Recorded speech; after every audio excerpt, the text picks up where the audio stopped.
Nagtapos na nga ang 799 na episode ng FPJ's Batang Quiapo at sa grand finale, tuluyan ang hinarap ni Tanggol ang kanyang matitinding kalaban, sina Miguelito, Roberto at si Rigor. Sumugod si Tanggol sa kanilang pinagtataguan at isa-isa niyang pinatumba ang mga ito. Unang bumagsak si Miguelito matapos siyang aksidenteng mabaril ni Roberto. Labis ang pagkabigla ni Roberto nang matamaan niya ang sarili niyang kapatid. Agad na tumakas si Roberto at nagmamadaling bumaba mula sa gusali. Buong akala niya ay mamamatay si Tanggol sa inihanda niyang pagsabog. Ngunit sadyang mailap ang ating bida. Himalang nakaligtas sa matinding pagsabog. Laking gulat ni Roberto nang biglang lumitaw si Tanggol sa kanyang harapan matapos tumalon mula sa sumabog na gusali. Sinimulan siyang tugisin ni Tanggol habang paatras na lumalaban si Roberto. Nagkakuha pa ito ng pagkakataong bumbahin si Tanggol ng ilang beses.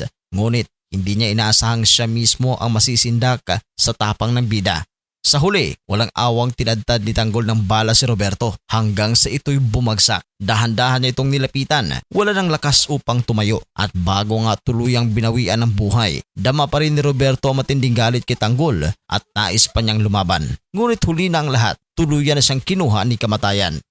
At hindi pa rito nagtatapos ang laban ni Tanggol dahil hawak pa ni Rigor ang kanyang ina na si Marites. Buong akala ni Marites ay doon na magtatapos ang kanyang buhay sa kamay ni Rigor at ginawa siyang hostage. Saka kinaladkad papasok sa gusali sa kanyang likuran. Walang pag-aatubiling sinundan ito ni Tanggol. Pagpasok niya sa loob, agad na sumiklab ang matinding palitan ng putok habang nagpupumigla si Marites upang makawala at sa tindi ng galit ni Rigor ay binaril siya nito. Sa sandaling iyon, nakakuha ng pagkakataon si Tanggol na paputukan si Rigor. Tinamaan ang katawan nito at tinadtad ng bala. Ngunit sa bulletproof vest lamang tumama. Buong akala ni Tanggol ay tuluyan na niyang mapapatay si Rigor. Ngunit ng akto na niyang paputukan muli, biglang tumayo si Rigor at nauwi sa matinding suntukan ang kanilang laban. Sa tindi ng sagupaan, halos hindi na makatayo si Tanggol dahil sa pagod at pinsalang kanyang dinanas. Nang akmang hahampasin na sana siya ni Rigor gamit ang mabigat na bagay, naisahan siya ng ating bida at nasaksak sa tiyan.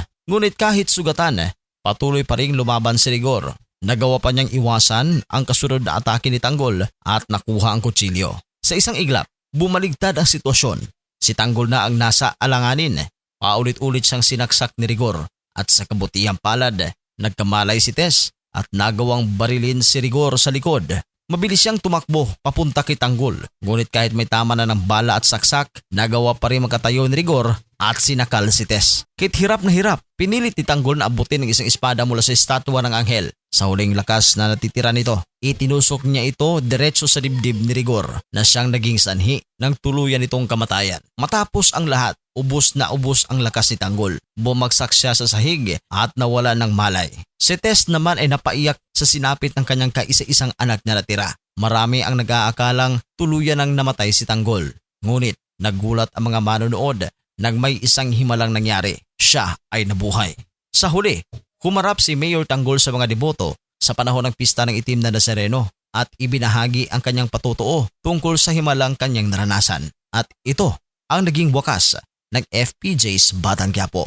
Kontento ba kayo sa grand finale? Sa rating na 1 to 10, gaano ninyo nagustuhan ang serye? I-comment nyo yan sa ating comment section. At sa mga hindi pa nakapag-subscribe, mag-subscribe na sa ating channel